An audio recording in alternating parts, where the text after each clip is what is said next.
What's up sa inyo mga kalapatids? Welcome back dito sa Prime Love. So nandito naman tayo sa Prime Love mga kalapatids. So yung mga napisang inakay, bigyan natin sila ng ayan o, yung Victory Pills giliwang mga kalapatids kasi malamig. Tapos booster to sa kanilang immunity tsaka probiotic, no? Lalo na ngayong malamig mga kalapatids, kailangan nila to Victory Pills o kaya yung Ideal Pills. Pero ito yung gamit natin, Victory Pills galing dyan sa Pilipinas. So samahan nyo today, subuhan natin sila ng pills. Let's go!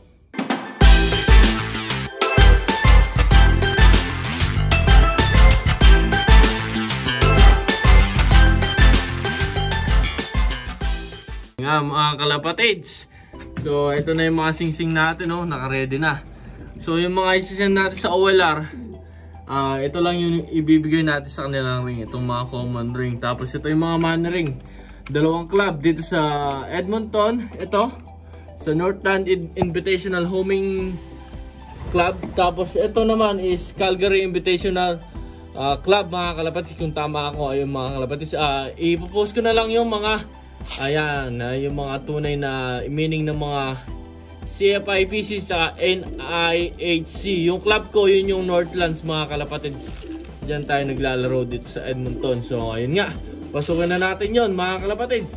So ito, pasukin na natin. So nakapaglinis na tayo ng konti dito sa hallway kasi kanina puno dito ng ng down feathers, no? Meron pong natitira. Kapag malamig, ganyan talaga sila. Ayan. So, ito yung kalagayan ng mga breeders natin. So, susubuan lang natin itong pills, yung yung mga bagong pisa ay yung mga sinusubuan na ng seeds. Kapag hanggat hindi pa sinusubuan ng seeds, yung mga inakay, hindi tayo pwedeng magbigay nito kasi ibig sabihin hindi pa kailangan ng, hindi pa ganun kalakas yung nila, yung digestion para magtunaw ng mga solid na food. So, ngayon, yung box 1 tsaka yung box 2 pwede na subukan nito. Medyo malalaki na sila. Siguro bukas sisingin natin.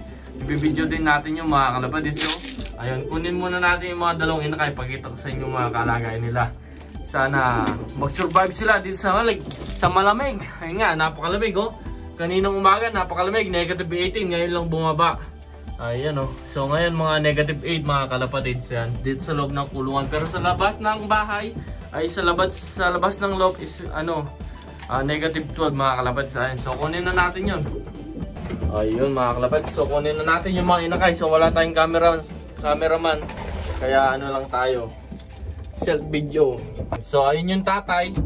Kunin natin yung inakay mga kalapatids. Ayun, balot na balot tayo. Naku po, kalamig kasi. Galing pa tayong trabaho mga kalapatids. So bibigyan natin tong kulangot ng dagis.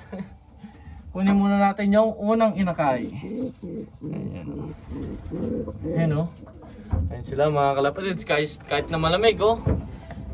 Ito yung unang inakay. Lahi nito is yung kittel natin mga kalapatids.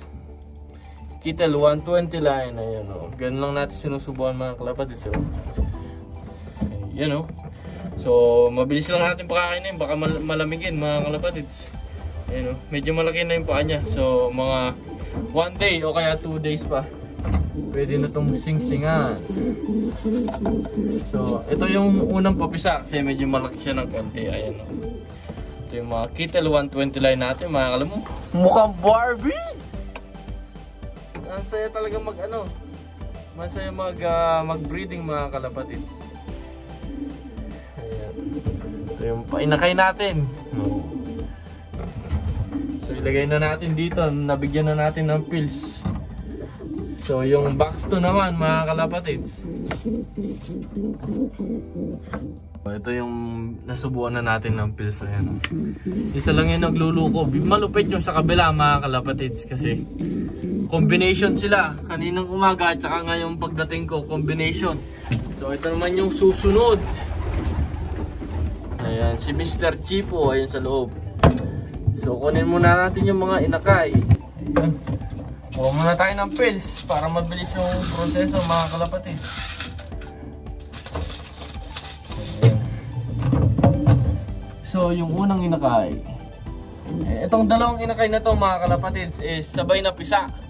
Sabay na pisa itong mga inakay mga kalapatids. Hindi na ako magpapakita sa camera kasi medyo maliit yung space. Subukan natin ng Victory Pills Giliwa. Ayan, oh. Ayan mga kalapatids, so healthy oh. Punong-puno yung butsi niya.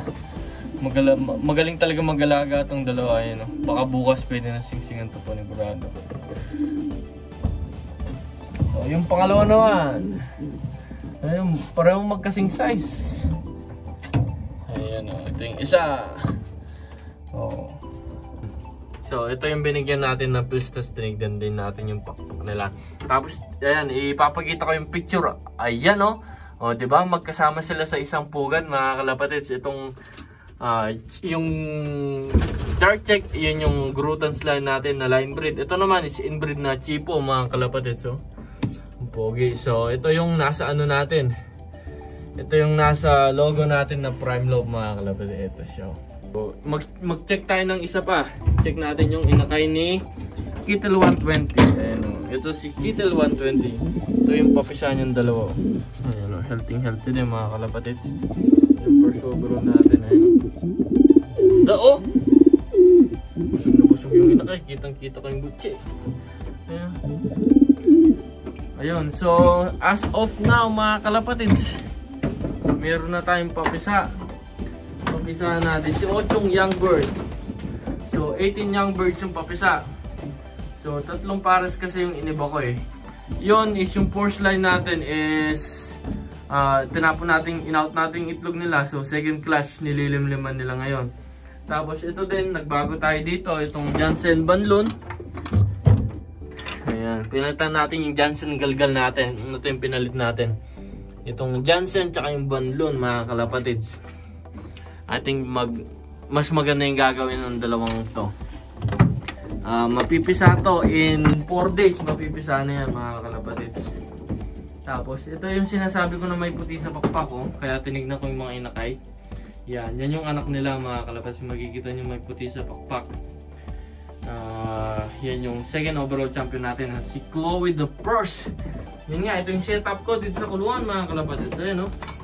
So nandito yung grits and minerals nila. Ayan. Yan ang pinakakailangan nila kapag nagbe-breed. Babad sila dyan mga kalapatids. Babad sa grits and minerals. Tapos isa pang na-discover ko, gustong gusto nila tong pickstone. Ayan, no? Pangalawang pots na nila yan. Pangalawang araw pa lang nito, ayan o. Alas nakain na nila. Is yung iba natatapon syempre. Pero mas maraming nakakain na. Ito naman yung pink mineral. Ayan, yan yung brand na pink mineral na to mga kalapatids. Mas gusto nila to. Tapos meron din tayo dito na Barcelalaga na pink mineral. Ayan o. Dalawang klase ng pink mineral. Yung nakababad sa kanila. Tapos ayun, nire-repalan lang natin itong pagpatuka nila kapag pag-uwi natin sa trabaho. Tsaka pag umaga mga kalapatids. So ngayon, yung hen, yung mga nakalabas. Kapag hapon hanggang mga alas 10, hen yung nakalabas. Tapos mag-switch yung dalawa. Lilim-lima naman ito. Tapos yung cock naman. Salitan lang sila mga kalapatids. Ayan, kadami natin kaagad young bird mga kalapatids. So ito yung pair natin na isa pa. Itong ayun o. Itong Cannibal, Cookman, tsaka itong Alphonse natin. Ayan. Yung Alphonse natin, Constantine yan mga kalapatids. Constantine family. Ayan, so labas muna tayo dito sa hallway. Ayan, zoom out natin. Ito yung hallway natin mga kalapatids. Pang isang tao lang, isa o dalawang tao.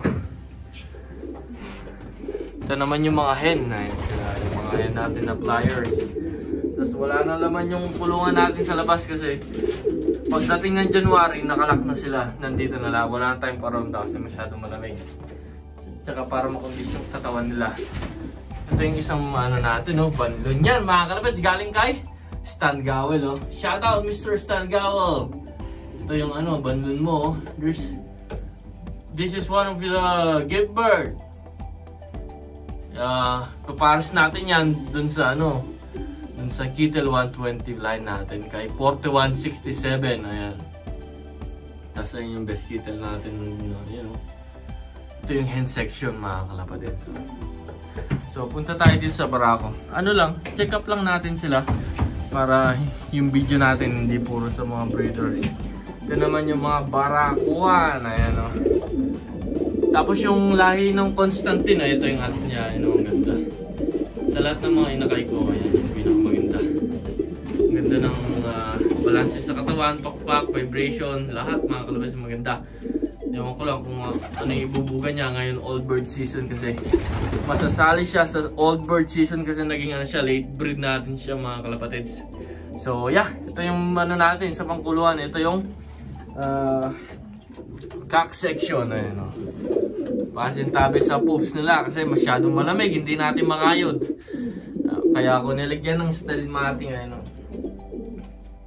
para hindi maimbak yung poop nila sa flooring ngayon. Ito yung Arden natin. Tapos ito yung Grutans line natin. Yung Grutans to mga kalapatids. So, pang old bird natin yan, nakapetering na yung mga flight wings niya. Tapos ito yung si Kittel natin na yan. Tapos ito naman yung Albert Garwa natin. Tapos ito yung mga parako nito. Sa mga mili lovers, ito, isang mili. So yung mili natin dito sa kulungan, ano, 4 mga kalapatids. Yun lang yung video ko for today mga kalapatids. Quick video lang kasi biglang lamig. Hindi tayo makakalabas-labas ng parang gumawa ng video mabilisan. No? Talaga pakain lang sa mga ibon. Observe ng mga ilang minutes. Tapos pasok na kagad sa bahay. No? So yun mga kalapatids. Kung nagustuhan nyo itong video, i-like mo, i-share mo, i-subscribe mo. Subscribe mo, Pigeon Racing mga kalapatids. Thank you sa lahat ng mga nanonood. Shoutout sa mga kalapatids natin dyan sa Pilipinas.